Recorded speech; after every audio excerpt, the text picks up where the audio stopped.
நேற்றிக்கண் வலையொலி உறவுகளுக்கு வணக்கம். இன்றைய அரசியல் உரையாடலுக்காக நம்முடன் இணைந்திருப்பவர் மூத்த பத்திரிகையாளர், ஊடகவியலாளர், அன்பு அண்ணன் திரு ஏகலைவன் அவர்கள். வாருங்கள், அவருடன் பேசலாம். அண்ணன் வணக்கம். தம்பி வணக்கம். வணக்கம் தம்பி. விஜய் அவர்களுக்கு விசில் சின்னத்தை ஒதுக்கி தேர்தல் ஆணையம் அறிவிப்பு வெளியிட்டு இருக்கு.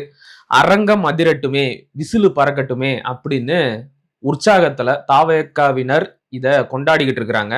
நீங்க எப்படி பாக்குறீங்க?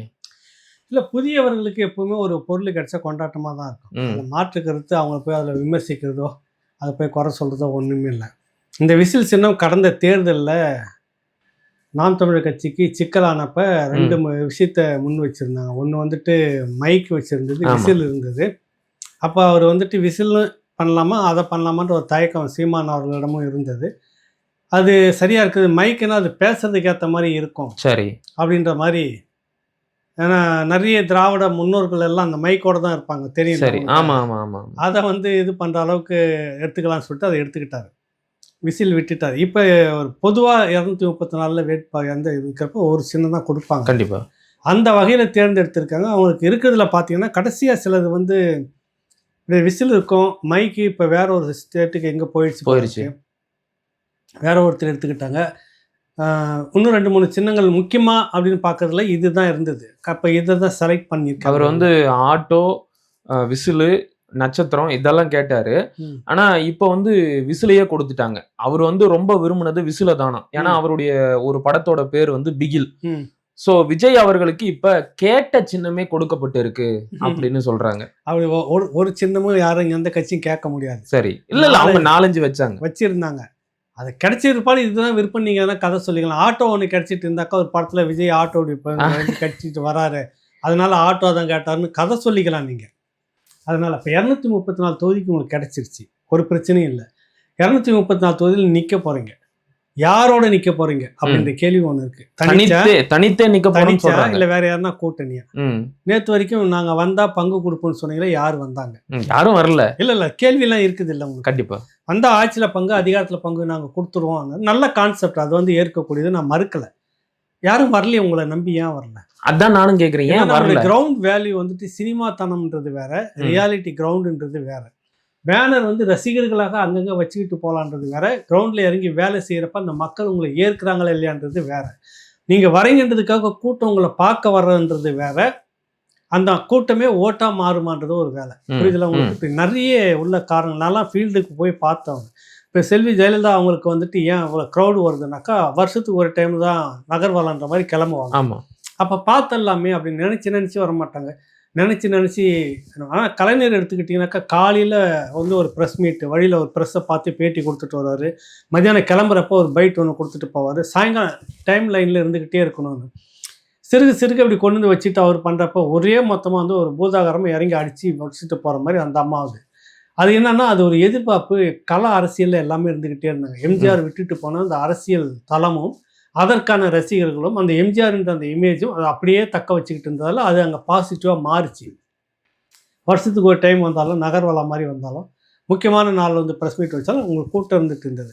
நீங்கள் அதை இங்கே பார்த்துக்க கூடாது. ஒன்லி நீங்கள் ஆக்டர் மட்டும்தான்.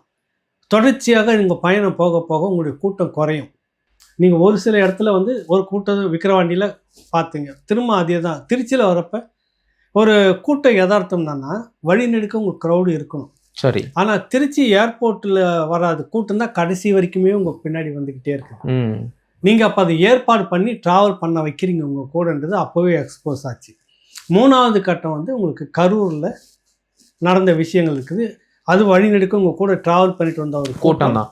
ஆல்ரெடி அங்கே இருந்த ரெண்டும் உள்ள மெர்ஜ் ஆகும்போது வந்த க்ரௌடு, அதில் நடந்த அசம்பாவிதம். இப்போ கேஸு சந்திக்கிறீங்க, அது வேற. சரி, 2வது விஷயம் என்னன்னா, நீங்கள் மக்கள்கிட்ட இது வரைக்கும் என்ன பேசிட்டு இருக்கிறீங்க? ஊழலற்ற ஆட்சின்றீங்க. இப்போ அதுதான் எல்லாரும் விரும்புகிறாங்க, எதிர்பார்க்குறாங்க. மாற்றாக இருந்தது சீமான். 8 வரைக்கும் கொண்டு நிறுத்தியிருக்காங்க. நீங்கள் நான் தான் மாற்று, இப்போ நீங்கள் வந்துட்டீங்க. எப்படி பிற கட்சியிலேருந்து நீங்கள் அதே ஊழல்வாதிகளை எடுத்துட்டு நான் ஊழல் இல்லாத ஒரு ஆட்சி கொடுப்போன்னு சொல்ல வரீங்க? உங்களுக்கு யார் வராங்க? இப்போ யாரும் அதிமுக வர அங்கே உடஞ்சி போன ஆட்கள், செறிஞ்சு போன ஆட்கள்லாம் இப்போ இந்த பழ மார்க்கெட்லாம் போனீங்கன்னாக்கா ரொம்ப கண்ணுக்கு தெரியாமல் டேமேஜ் அவங்க கண்டுபிடிப்பாங்க. அதெல்லாம் அப்படி தூக்கி தூக்கி போட்டுருவாங்க. ஆமா. அதை வந்து இன்னொரு குரூப் பொறுக்கிட்டு வந்து வெளியில் கூறு கட்டி வித்துனுக்கெல்லாம் நடந்துருக்குது. இப்போ அந்த மாதிரி கூறு கட்டி விற்கிற மாதிரியான ஒரு இடத்துக்கு தான் கட்சி வந்து சேர்ந்து இருக்குது. கரெக்டா? கண்டிப்பா. ஒரு கேடர் அங்க வந்து ஆகலன்னு ஒரு கட்சி விலைக்கு வச்சுக்க ஒரு ஆனா இதுல கூட பாஜக தான் வந்து தலையிட்டு விஜய்க்கு வலுவான ஒரு கூட்டணி அமைஞ்சிராம பாத்துக்கிறாங்க அப்படின்னு ஒரு குற்றச்சாட்டு முன்வைக்கப்படுது. ஏன்னா டிடிவி தினகரன் போன மாசம் வரைக்கும் எடப்பாடி பழனிசாமியை எப்படியெல்லாம் வசைப்பாடினாரு அப்படிங்கிறத ஊர் உலகமே பார்த்துச்சு. ஆனா நேற்று இரவோடு இரவாக பியூஷ் கோயல் வந்து பேசின உடனே தேசிய ஜனநாயக கூட்டணியில இணைஞ்சிட்டாரு, எங்களுக்குள்ள நடந்தது பங்காளி சண்டை அப்படின்னு சொல்லி மழுப்பிக்கிட்டாரு. சோ டிடிவி தினகரன் இந்த பக்கம் போயிடக்கூடாது அப்படின்னு அவரை தடுத்து பாஜக இந்த பக்கம் இழுத்துருச்சு. விஜய்க்கு வந்து ஒரு வலுவான கூட்டணி அமைஞ்சிடக்கூடாதுன்னு பாஜக எல்லா பக்கத்துல இருந்தும் தடுக்குது. அதெல்லாம் என்னப்ப ஒரு அரசியல் கட்சி அதுதான் செய்யும். இதுதான் அரசியல். இதுதான் அரசியல். முதல்ல அது வந்து ஒரு கட்சியோட கூட்டணி வச்சிருக்கு. நேஷனல் பார்ட்டி அதிகாரத்தில் இருக்குது. தன்னுடைய கூட்டணி பலகீனமா இருக்குன்னு நினைப்பாங்களா? வாய்ப்பே இல்லையே. என்ன? ரெண்டாவது விஷயம், டிடிவி தினகரன் நீங்களா போய் அந்த விஜய் கூட சேருன்னு சொன்னாங்களும் அவரால் சேர முடியாது. 2 மாதத்துக்கு முன்பாக நம்ம ராவணாவிலே உங்க இதுலேயே நான் பேசியிருக்கிறேன், நீங்க பாருங்க. அவர் அநேகமாக இந்த இடத்துல தான் இருக்கக்கூடிய வாய்ப்பு. ஏன்னா நேஷனல் அளவில் அவர் மீதான சில விஷயங்கள் வழக்கு இந்த விஷயங்கள்லாம் இருக்குதுல்ல, பண பரிவர்த்தனை இந்த வழக்கு, அது அங்கே தான் சரி பண்ண முடியும். நீங்கள் விஜய் கூட போய் நின்னீங்கன்னா இந்த எலெக்ஷனோட சரி ஜெயிச்சா உண்டு, இல்லைன்னா இல்லை. சட்டமன்ற உறுப்பினர் தான், பாராளுமன்ற ராஜ்யசபா உத்தரவாதம்லாம் விஜய் கொடுக்க முடியாது. கண்டிப்பா கண்டிப்பா. சட்டமன்றத்துல இந்த தொகுதி எத்தனை வாங்குறீங்களோ அது வெற்றி பெற்றால் உண்டு, இல்லைன்னா இல்லை. ஆனா அங்க வந்து ஒரு ஷூரிட்டி இருக்கு. சரி, வழக்குகள்ல சமரசன்றது இருக்கலாம், ஒருவேளை இருக்கலாம், இல்லை அது நேர்மையா வழக்கை வெற்றி கொண்டுட்டு நீங்க வர்றதுக்கான வாய்ப்புகள் அங்க ஏற்படலாம். ரெண்டாவது, உங்களுக்கு ஒரு ராஜ்யசபான்றது அவங்களால கொடுக்க முடியும். மூணாவது, எப்படி பார்த்தாலும் வெற்றி பெறுவதற்கான நேஷனல் பார்ட்டியுடைய ஒரு கை கொடுப்பு அதிகமா இருக்கும். இங்க ஒரு தேசிய ஒரு கேரண்டி இருக்கு. நான் போட்டி போட்டேன்னா எம்எல்ஏ ஆக முடியும் அப்படிங்கிற கேரண்டி இருக்கு. இப்ப வந்து கடந்த முறை உங்களுக்கு எங்கெங்கெல்லாம் வந்துட்டு அதிமுக நிறைய இடத்துல செட்பேக் ஆயிருந்தது. 2000 ஓட்டு, தென் மாவட்டங்கள் 1000 1500 ஓட்டு இப்படிலாம் ஆயிட்டு இருந்தது. அது எல்லாமே வந்து இந்த ஓட்டு சேர்ந்து இருந்தால், டிடிவினுடைய ஓட்டு அன்னைக்கு நீங்க சேர்ந்துருந்தீங்கன்னா அன்னைக்கு அதுதான் அதிக இடத்துல வந்திருக்கும். இப்ப அதிகமா பார்த்தீங்கன்னா 4000 5000 தான் வந்திருக்குது. சரி, இப்ப மீதி இருக்குது அத்தனையுமே அதிமுகனுடைய கூட்டணி ஓட்டு. நல்லா கவனிச்சுங்க. அது உங்க கூட ஆட் ஆனதான் தினகரனுக்கு கொடுக்கக்கூடிய தொகுதி வெற்றி தொகுதியா மாறும். விஜய் இது ஒன்றும் பொறுப்பு ஆகல. நீங்களா பேசிட்டு இருக்கிறீங்க 5 வரும், 8 வரும், 10 வரும், 20 வரும். ஒருத்தர் வந்து கிட்டத்தட்ட 70 அவங்க தான் வருவாங்கலாம் போட்டு இருந்தாங்க கருத்து கணிப்பு. புரியுதுல உங்களுக்கு? நடந்துச்சு, அதெல்லாம் பார்த்தேன் நான். பணம் இருக்குது அவங்க கிட்ட, பணத்தை செலவு பண்ணுறதுக்கான ஆட்கள் இருக்கிறாங்க. அந்த ஆட்கள் வந்து முழுக்க முழுக்க என்ன அப்படின்னு பார்த்தீங்கன்னா வேற வேற பின்னணியோட உள்ள வந்து இருக்கிறாங்க. சரி, பணத்தை செலவு பண்ணுறாங்க, அதுக்கு ஒரு ப்ரொமோட் பண்ணுறதுக்கு மீடியாவெல்லாம் பேசுகிறாங்க, பேக்கேஜ்னு சொல்லிடுறாங்க, முழுக்க டைம் லைட்டில் வச்சுன்னு இருக்குன்னுன்றாங்க. இதெல்லாம் நடைமுறை அரசுகளுக்கு வருமா? இன்னைக்கு ஒரு காலத்தில் சமூக வலைத்தளங்கள் மெயின் ஸ்ட்ரீமு மட்டும் இருந்தது, அதில் சொல்லப்படுற விஷயங்கள் எடுத்துக்கிட்டு அதுவாகத்தான் இருக்குமோ. திரையில் பார்த்தே தான் நம்ம இது வரைக்கும் எல்லாத்தையும் தேடிக்கிட்டு இருந்தோம். இப்போ அந்த சின்ன திரைன்னு பார்த்து எல்லாத்தையும் தேடிட்டு இருக்கிறோம். ஆனால் அதை தாண்டி இன்னைக்கு 3வது பெரிய பலமாக சமூக வலைத்தளங்கள் வந்துடுச்சு. இது இல்லை உண்மை, இதுதான் உண்மைன்னு அவன் யதார்த்தத்தில் எடுத்து போட்டுக்கிட்டே இருக்கான், ஒரு சாதாரண தொண்டன் கீழே கிராமத்துலேருந்து. அப்போ இதெல்லாம் உடைப்படுறப்ப அந்த செல்வாக்கு இவங்க கிட்ட இருக்குதா? கடைசியா உங்களுக்கு ஃபீல்டு ஒர்க் என்ன, அரசியல்னா என்னன்னு தெரியறதுக்கான வாய்ப்பு உங்ககிட்ட இல்லை. நீங்க நேரத்துல இறங்கி தேட்டர்ல இருந்து அப்படியே ஒரு கதவை திறந்துட்டு ரோட்ல வந்து நிக்கிறீங்க. புரியுதுல? இடையில நிறைய டிராவல் பண்ணணும். நான் திரும்ப சொல்லிட்டு இருக்கிறேன். தேட்டர்ல இருந்து அப்படியே ஒரு கதவு டோர் மட்டும் திறந்துட்டு அப்படியே ரோட்டுக்கு வந்து நிக்கிறீங்க அரசியல்னு சொல்லிட்டு. இந்த அனுபவம் இங்க எடுபடாது, களத்துல வந்து வேற அப்படின்னு இருக்குது. இந்த ரசிக குஞ்சுகளை வச்சுக்கிட்டு நீங்க ஒன்றும் பண்ண முடியாது. சரி, ஒன்று ஊழல் அப்படின்னு சொல்றப்ப செங்கோட்டையன் அவர் மேல என்னென்னலாம் இருந்தது, எப்படி அங்கே ஓரங்கட்டப்பட்டார்னு. இன்னும் வந்து சேரக்கூடியவர்கள் பழைய திமுகவில் ஊறி கொட்டை போட்ட நபர்கள், பழைய அதிமுக அங்கேருந்து கொட்டை போட்டவங்க. மற்ற இங்கே எப்படி இருந்தாலும் இந்த திமுக அதிமுகவில் இருந்தால் நீங்கள் எந்த கட்சிக்கு வேணாலும் போயிருக்கலாம். கண்டிப்பாக வேறு கட்சியிலேருந்தே கூட இங்கே வரதா இருந்தால் கூட அங்கெல்லாம் ஊறி திளைத்தவர்கள். அவங்க வந்து பணத்தை இன்வெஸ்ட் பண்ணி மக்களுக்கு சேவை செய்யணும்னு யாரும் வரல. 100 ரூபா போட்டாங்கனாக்கா 1000 ரூபாய் எடுக்கணும்னு தான் வருவாங்க. எப்படி உங்களால் ஊழலற்ற ஆச்சு? நீ மக்கள்கிட்ட நிதியை திரட்டி கை கட்டந்து வாய் கட்டின மாதிரி நாம் தமிழர் கட்சி மாதிரி செலவு பண்ணிட்டு நீங்க தேர்தலை சந்திக்கிறீங்களா? இல்லையே. புரியுதுல்ல உங்களுக்கு? புரியுது. முழுக்க அப்படியே பல்கா இறக்குறீங்க. இப்பவே ஒரு தொகுதிக்கு இவ்வளவு பணம் வாங்கிக்கிட்டு போஸ்டிங் போட்டான்னு உங்க மேல கம்ப்ளைண்ட் வருது. ஆமா, புரியுதுல்ல? ஆமா. ஒரு ஏரியாவிலையும் நம்ம மட்டும் கோடியில் 5 கோடி ஏதோ வாங்கியிருக்காங்க, இந்த தொகுதியில் உனக்கு தான் எம்எல்ஏ சீட்டு ம். அப்படின்னு பேசிட்டு அவரை முன்னு நிறுத்துறாங்கன்னு இன்னொரு நிர்வாகி உண்மை report உண்மை அனுப்புறாங்க. நான் கேள்விப்பட்ட வரைக்கும் ஒரு எம்எல்ஏ சீட்டுக்கு வந்து 2 கோடியே 25 லட்சம்.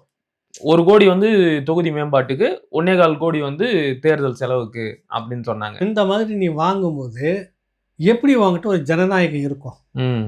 புரியல. நீ எப்படி நேர்மையை கொண்டு வந்துட முடியும்? உன் கட்சியில் ஃபீல்டு ஒர்க் எவன் இருக்கான், அவன் ஃபீல்டு ஒர்க் மக்கள்கிட்ட போய் சேர்ந்துருக்கிறானா அவனை செலக்ட் பண்ணி நீ நிறுத்தி, இல்லை அறியப்பட்ட ஒருத்தராக நிறுத்தி, இல்லை உன்னுடைய தலைமை விஜய் நீ அறியப்பட்டவர், அவன் பேனரே போதும் ஓகே. அங்கே ஃபீல்டு ஒர்க்குன்னு இருக்கிற எண்ணம் இருக்கிறவனை நிறுத்துவியா, சம்பாதிக்கணும்னு இப்போவே பணம் கொடுக்குறோன்னு வச்சு விட்டு நீ எப்படி நேர்மையான ஆட்சி கொடுத்துட முடியும்? புரியுது. இன்னைக்கு இருக்கிற இதே நிலைமை தானே 10 மடங்கு நாளைக்கு உன் ஆட்சியில். கண்டிப்பா இதை விட மோசமான ஊழல் எல்லாம் நடக்கும். ஆமாம். இப்ப விஜய்க்கும் பாஜகவிற்கும் இடையில இருந்த சண்டை ஒரு முடிவுக்கு வந்துருச்சா? ஏன் இந்த கேள்வியை நான் கேட்கிறேன்னா, நல்லா தெரியுது விஜயோட ஜனநாயகன் படத்திற்கு சென்சார் போர்டு மூலமாக பாஜக கடுமையான நெருக்கடிகளை கொடுத்துக்கிட்டு இருக்கு. ஆனா இந்த நிலைமையில விஜய் கேட்ட சின்னமே கொடுக்கப்பட்டு இருக்கு அப்படின்னு ஒரு தகவல் வருது. அது இல்ல, ஏன்னா நிறைய சின்னங்கள் கேட்பாங்க, அதுல ஒரு சின்னத்தை கொடுத்துட்டாங்கன்னு நீங்க சொல்றீங்க. ஆனா செய்திகள்ல என்ன சொல்றாங்க அப்படின்னா, அவர் என்ன கேட்டாரோ அதையே கொடுத்துட்டாங்க அப்படிங்கிறாங்க. ஒருவேளை பாஜகவிற்கும் இவருக்கும் இன்னும் சண்டை முடியல, சமாதானம் ஆகல அப்படின்னா, தேர்தல் ஆணையத்தை வச்சும் கூட ரொம்ப ஒரு என்ன சொல்றது செல்வாக்கு இல்லாத ஒரு சின்னத்தை கூட கொடுத்திருக்கலாம்ல. மக்களால் அதிகம் சுலபமாக அடையாளம் காண முடியாத ஒரு சின்னத்தை கூட கொடுத்திருக்கலாம். ஆனா அவர் கேட்ட சின்னத்தையே கொடுத்திருக்காங்கன்னா 2 பேருக்கு இடையில சமாதானம் வந்துருச்சோ? நான் வெளிப்படையா கேட்கிறேன். வாய்ப்பு கூட்டணிக்கு வர ஒத்துக்கிட்டாரோ? வாய்ப்பு இருக்குது. அப்படியா? இது நிறைய வாய்ப்பு இருக்கு. என்னன்னு கேட்டீங்கன்னாக்கா, தொடர்ச்சியா ஒரு நெருக்கடி இருக்குது, பட விவகாரம் இருக்குது. இந்த படமே வந்துட்டு எல்லாமே எது விஜய் பணம் தான் இதுக்குள்ள இருக்குது. ஓ, விஜயோட பணமே இங்க இருக்குன்னா அது கிடையாது. முழுக்க முழுக்க ஒரு பெரிய குடும்பத்தோட மாப்பிள்ளையோட பணம் தான் அது அப்படின்றது தான் இப்போ பேசு பொருளாக. இது வேற. நீங்க நினைக்கிறீங்க எல்லாமே இது அரசியல் அப்படிலாம் எதிரும் புதிருமா இருக்காங்க, அங்க கொள்கை எதிரி, இங்க அரசியல் எதிரி அப்படிலாம் பேசுறதெல்லாம் இல்லை. யதார்த்தத்துல இந்த பணம் பெங்களூர்ல இருக்கக்கூடிய ஒரு கட்டுமான நிறுவனத்துல இன்வெஸ்ட் பண்ணிட்டு, அந்த கட்டுமான நிறுவனத்திலேருந்து கிளையா ஒன்று வந்திருக்கிற இன்னொரு நிறுவனம், அதுல இருக்கிற ஒருத்தர் நபர் தான் படம் எடுக்க வராரு. புரியுதுல? இங்கிருந்து எங்க போகுது பணம், அங்கிருந்து எங்க 3வது வழியில வந்திருக்குது. இது ஏன் இவங்க பணத்துக்கு இந்த சிக்கல் வந்தது அப்படின்னாக்கா, அங்க 2 வார். ஓகே, புரியுதுல்ல உங்களுக்கு? ஏற்கனவே நடந்துகிட்டு அந்த குடும்பத்துக்குள்ள இருக்க 2 வார். அதுல ஒரு நெருக்கடி வந்திருக்குது. இதுதான் சமயம் சொல்லிட்டு இந்த வழக்கு, இந்த சிக்கல் இதெல்லாம் இவங்க பிடிச்சி நிறுத்திட்டு இருக்காங்க. புரியுதுல்ல? ஓகே. நெருக்கடி இப்ப அங்கதான் மாப்பிள்ளை சாருக்கு தான் நெருக்கடி. மாப்பிள்ளைக்கும் மகனுக்கும் நடக்கிற அந்த வார்ல இப்ப மாப்பிள்ளை சார் கொஞ்சம் நிறுத்தி பிளாக் பண்ணியிருக்கிறாங்க. எல்லாத்துக்கும் பதில் சொல்ல வேண்டிய ஒரு பொறுப்புல இவர் இருக்கிறாரு விஜய். படம் நடிச்சிருக்கிறாரு. இந்த படம் வெளியில தனக்கு ஒரு அரசியல் எதிர்காலம். எம்ஜிஆர் எப்படி சினிமாவிலே தன்னுடைய கருத்துக்கள் பிரச்சாரத்துல உள்ள நுழைச்சாரோ, இந்த ஒரு படத்துல நான் அந்த தெலுங்கு படத்தை பார்த்தேன்.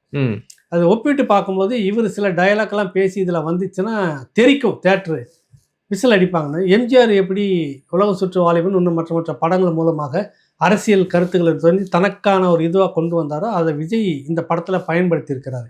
இந்த படம் வெளியில் வந்தால் நமக்கு வாழ்வுன்றது அவர் நினைக்கிறார். இப்போ இல்லைன்னா அது பெரிய நெருக்கடிக்குள்ள பொருளாதார சிக்கலும் வருது, கெட்ட பேரும் வருது, கட்சிக்குமான செட்பேக்கும் வருது. அப்போ சமரசமாகக்கூடிய இடம் வருதா இல்லையா? கண்டிப்பாக. இப்போ இதை தாண்டி நீதிமன்றத்தில் அந்த வழக்கு அதெல்லாம் நம்ம தலையிட முடியுது. ஏன்னா அது மானிட்டரிங் சுப்ரீம் கோர்ட். நீங்கள் தான் போனீங்க. உச்ச நீதிமன்றத்தினுடைய மேற்பார்வையில் தான் அந்த நீதிமன்ற விசாரணையெல்லாம் நடக்குது.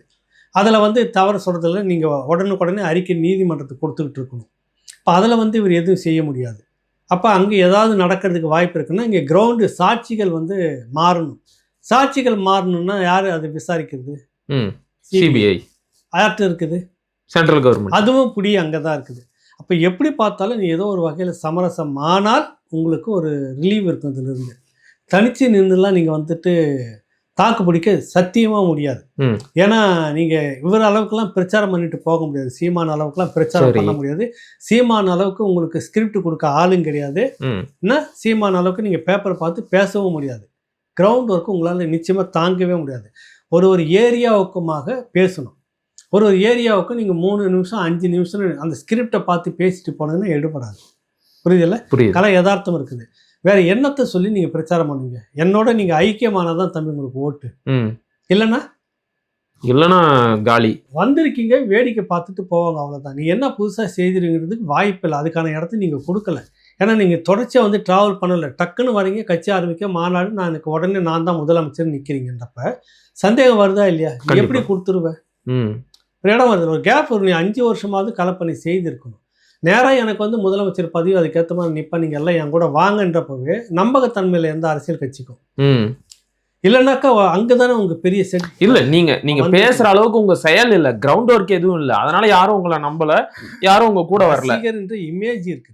இதை விட டாப் லெவலில் இந்த ரஜினிக்கு ஒரு இடத்துல செட் பேக் ஆச்சு. கண்டிப்பா அதெல்லாம் தெரிஞ்ச ஒரு படம் தான். இந்த கிரவுண்டுக்கு ஒத்து வராதுன்னு அவர் பின் வாங்கினார். கரெக்ட். இத்தனைக்கு தேதி எல்லாம் சொல்லிட்டாரு. செல்வி நம்ம இங்க ராவணாவுக்கு தானே பேட்டி கொடுத்துருந்தாரு. நான் தேதியை குறிச்சு கொடுத்துட்டா ரஜினி அரசியலுக்கு வருவார், இல்லைனாக்கா நான் ஜாதகம் பார்க்கறதே விட்டுறேன். ஆமா. கடைசியாக பார்த்தா அடுத்த நாளே அவர் வந்து நான் இது வெத்ட்ரா பண்ணிக்கிறேன். எல்லாம் முடிஞ்சிச்சு. மண்டபம்லாம் பண்ணிட்டு டிக்ளேர் பண்ணுறது தான் முடிவு. ஏன்னா ரியாலிட்டி என்னன்றது நம்பகமான சில பேர் சொல்லிட்டாங்க. நீங்கள் நினைக்கிற மாதிரி ரசிக தன்மைன்றது வேற, ஆனால் யதார்த்தத்தில் அதெல்லாம் கிடையாது. இப்போ அதை விட கூடுதலாக தனக்கு ரசிக மனப்பான்மை இருக்குதுங்க அப்படின்றப்ப பார்க்குறவங்களாம் ஓட்டு போட்ட மாட்டாங்கன்றது நல்லாவே தெரியுது. உங்களுக்கு ஒரு இமேஜ் நீங்களா உருவாக்குங்க, க்ரௌடு நீங்களா உருவாக்குனாரு. உண்மைதான். புரியுது இல்லை? இது இல்லாமல் நீ யதார்த்தத்தில் 4 இடத்துக்கு குறுக்கு நெடுக்கும் போயிட்டோம், உன்னை யாரும் சீண்ட ஆள். இப்ப நீங்களே கூட ஒரு விஷயத்தை எடுத்து காட்டினீங்க. இவருடைய முதல் மக்கள் சந்திப்பு கூட்டம் திருச்சியில தொடங்குச்சு. அப்ப திருச்சி விமான நிலையத்துல இருந்து அந்த மக்கள் சந்திப்பு நடக்கிற இடத்துக்கு போற வழி நெடுக மக்கள் கூட்டம் இருந்துச்சு. இப்ப சமீப காலமா சிபிஐ விசாரணைக்காக அடிக்கடி போயிட்டும் வராரு. விமான நிலையம் போறாரு, அப்புறம் சில இடங்களுக்கு விசாரணைகள்லாம் போயிட்டு வர்றாரு. அங்கெல்லாம் இவரை கண்டுக்கிறதுக்கு யாருமே இல்ல வர சொல்லி ஆளை சேர்க்கல. நீங்க அதான் விஷயம், புரியுதுல்ல? அப்ப இவருதான் ஏற்பாடு பண்றாரு. கிரௌடு முழுக்க இவங்க தான் ஏற்பாடு பண்றாங்க, நல்லாவே தெரியும். அது சிஎமுக்கும் அதுதான் நடக்குது, புரியுதுல்ல? இன்னும் மற்ற கட்சிகளுக்கு ஒரு அதிமுக எடுத்துட்டா ஓரளவுக்கு அவங்களாம் வருவாங்க. ஆமா ஆமா. திமுகவுக்கு எங்க வரமாட்டாங்களான்னா உண்மையிலே அவங்களுக்கு விருப்பம் இருக்குது. ஆனா என்னன்னா உள்ளூர் நிர்வாகி இருக்கனால நீ சம்பாதிச்சு இது நான் ஏன்டா ரோட்ல வந்து காத்துன்னு இருக்கணும், காசை கொடுத்தா நான் வரேன். உண்மையிலே அப்படிதான் அங்க நடக்குது. சரி. இப்போ இது ரெண்டும் கட்டானா நிற்கிறது ரசிகரமாக. நீங்கள் தான் கொடுத்து நீங்கள் தான் கூப்பிட்டுட்டு வரணும். சரி. வாகனத்தை அனுப்பியிருக்கிறாங்க எல்லா இடத்துக்குமே. ஆட்கள் நீங்கள் பார்த்துக்கிட்டு வந்துருங்க. அது நடந்திருக்கு. கரூருக்கே கூட நிறைய பக்கத்து ஊர்கள்ல இருந்தோம், கிராமங்கள்ல இருந்தோம், வாகனத்துல ஆட்களை கூட்டிகிட்டு வந்தாங்க. வாகனத்தை இவங்க பொறுப்பாக அனுப்பிட்டாங்க. இந்த ஏரியாவுக்கு மகிழன் உங்கள் பகுதிக்கு 5 வண்டி, ஏகலைவன் உங்கள் பகுதிக்கு 4 வண்டி, நீங்கள் ஆளை கூட்டின்னு வரது உங்கள் பொறுப்பு. அங்கே உள்ளூரில் இருக்கிறவங்க என்னன்றாங்க, என் ஏரியா பையன் கட்சியில் மேலே வரட்டும், நாங்கள் எல்லாம் சேர்ந்து வண்டியில் ஏறி உட்காந்தோம், அப்படி அநியாயத்துக்கு போயிடுச்சேன்னு புலம்புனதெல்லாம் நடந்திருக்கு. இந்த யதார்த்தத்தை நீங்கள் விஜய்க்கு பார்க்கணும், புரியுதுல்ல? நிறைய பேர் எடுத்தோன்னே ஏதோ உண்மையிலே நான் உண்மைக்கு சொல்கிறேன். நான் வந்து எப்படின்னா கடந்த 2021 அப்போவே கடும் கோபத்தில் இருந்த திமுக மேலே புதிய தலைமுறையில் தொடர்ச்சியாக கட்டுரை எழுதிக்கிட்டு இருந்த வார இதழில், புரியுதில்ல?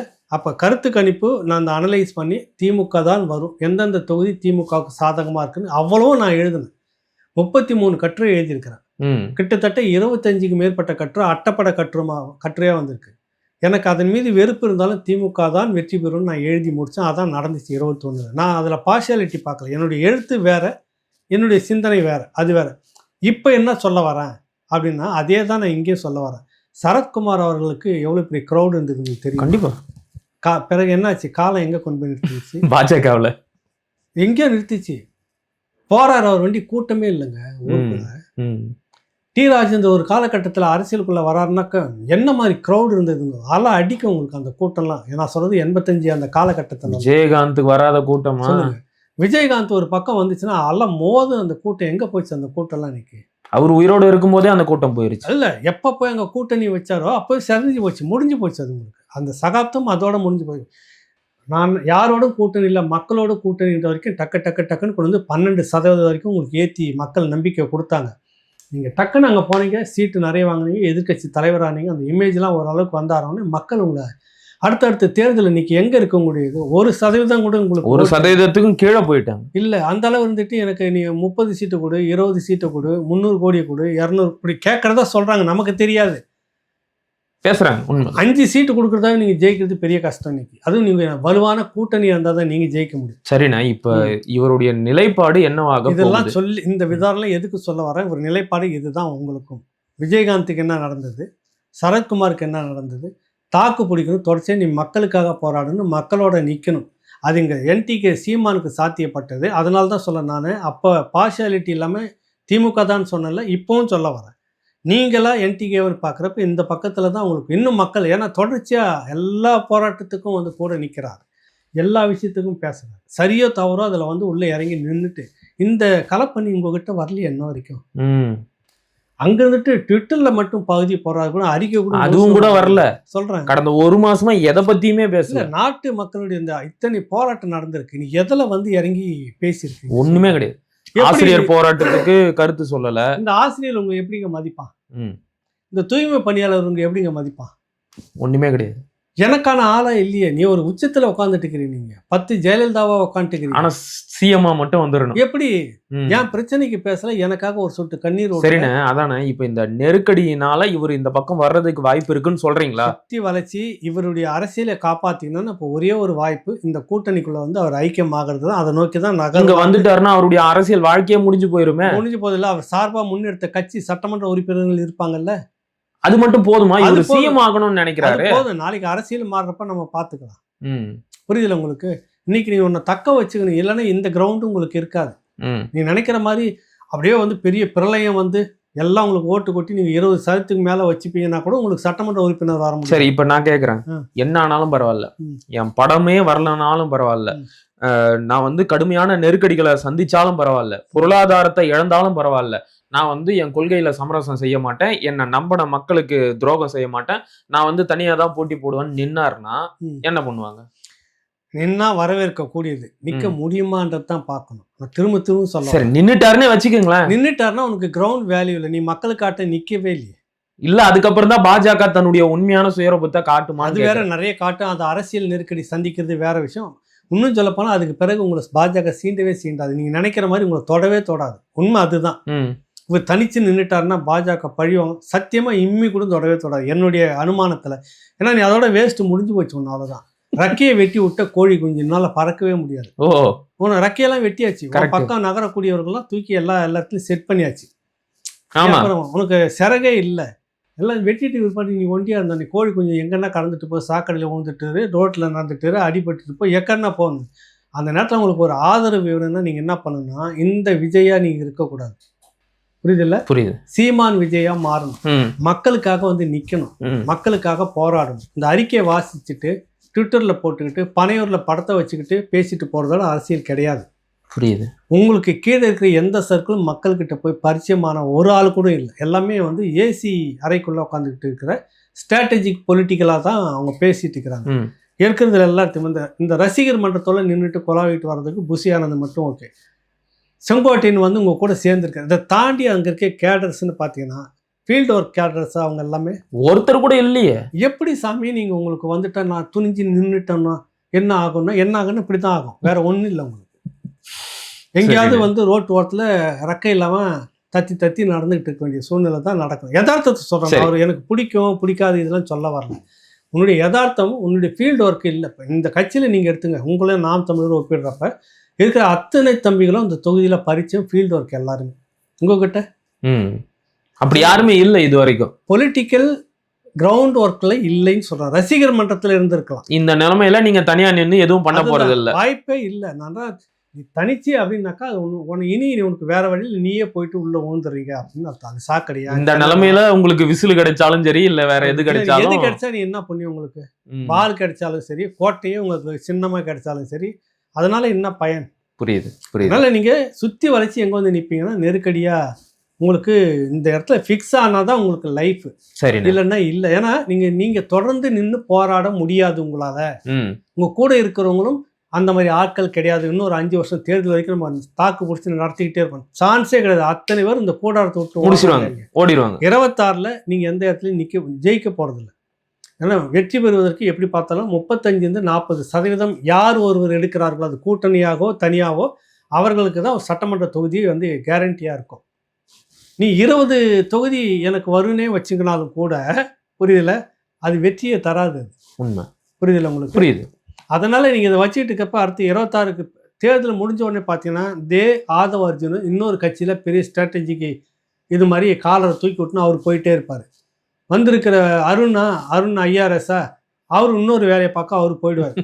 புஷி ஆரோக்கியசாமி அடுத்த ப்ராஜெக்ட் கிளம்பி அடுத்து அவருக்கு தெரிஞ்ச வரைக்கும் ப்ராஜெக்ட். புரியுது இல்லை? அவருக்கு சில நெருக்கடிகள்லாம் இருக்குது. வேற வேற வழக்குகள் மறைமுகமாக அவரை கோத்து அவரே வச்சுக்கிட்டு ஆப்பது. ஆப்பா என்னன்னு தெரியாது சொல்கிறாங்க. அதை அவர் ஃபாதரோட அந்த வழக்கு நெட்வொர்க்கில் இவரெல்லாம் வர்றாரு. அது பெரிய கேஸ், அது சிக்கனாக வேறு மாதிரி ஆகும் தெரியாது. இப்போ அதெல்லாம் வந்து பார்க்குறப்ப திரும்பி பார்த்தா ஒருத்தருக்கு இல்லையா, அதே தேட்ரு, அதே ₹200 டிக்கெட்டு ₹1000 ₹2000 விற்கக்கூடிய அதே புசி ஆனந்த் தானே இருப்பார். உண்மை. அவருக்கு இந்த இது விஷயம் படத்தை எடுத்தீங்கன்னா கோட்டா ஒதுக்கி ஒரு ஒரு ஒரு காட்சி 2 காட்சி 20,000 டிக்கெட்டு, இதில் என்ன வருமானம், இதில் இதுதான் அவருடைய அனுபவம். வேற என்ன அனுபவம் புசி சொல்லுங்க. இப்போ பொறுத்து இருந்து பார்க்கலாம் இவர் என்ன பண்றாரு அப்படிங்கிறத. நான் வந்து இன்னொரு கேள்வியை கேட்குறேன். இவருக்கு விசில் சின்னம் ஒதுக்கிட்டாங்க. ஆனா சம்பந்தமே இல்லாத இடத்துல இருந்து அதற்கு வரவேற்பும் ஆதரவும் வந்திருக்கு. தமிழ்நாட்டு தேர்தல் களத்துல விசில் ஊதிட்டாங்க, எல்லா கட்சிகளும் தேர்தலுக்கு தயாராகி இனி ஓட வேண்டியதுதான் அப்படின்னு காங்கிரஸ் கட்சியின் வியூக வகுப்பாளரான பிரவீன் சக்கரவர்த்தி விஜய்க்கு விசில் சின்னம் கிடைத்ததற்காக ஒரு பதிவு போட்டு இருக்கிறாரு. அண்ணா நீங்க தெளிவா சொல்லுங்க, காங்கிரஸ் கட்சி இப்ப யார் கூட தான் கூட்டணியில இருக்கு? திமுக கூட இருக்கா இல்லையா?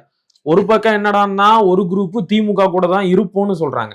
மேல ராகுல் காந்திக்கு நெருக்கமா இருக்கிற பிரவீன் சக்கரவர்த்தி விஜயை எப்ப பார்த்தாலும் ஆதரிச்சுக்கிட்டே இருக்கிறாரு. என்னதான் நடக்குது இந்த கூட்டணி? அது அந்த பக்கத்துல வந்துட்டு இங்க வலைய போட்டுட்டு அங்க மீனை பிடிக்கிற மாதிரி. டிமாண்டுக்காக. டிமாண்டு தான், அது ஒரு டிமாண்ட் அரசியல். இப்ப அவங்களுக்கு வந்துட்டு வேற வழி இல்லை. இந்த நேரத்துல ஏதாவது ஒண்ணு நெருக்கி சரியா தக்க இடத்த பிடிச்சிக்கிட்டாதான் காங்கிரஸுக்கு இனி வருங்காலத்துல மரியாதை. சரி, இதுக்கு மேலாம் சரி வர முடியாது. கலைஞர் ஆட்சி காலம் கிடையாது. இப்ப நம்ம உள்ள நுழைஞ்சு ஒரு அதிகாரத்துக்குள்ள வந்தாதான் இனி அப்படி டிராவல் பண்ண முடியும். அதுக்கு ஒரே வழி விஜயை காட்டிட்டு இருக்க வேண்டிய விஷயம் தான்.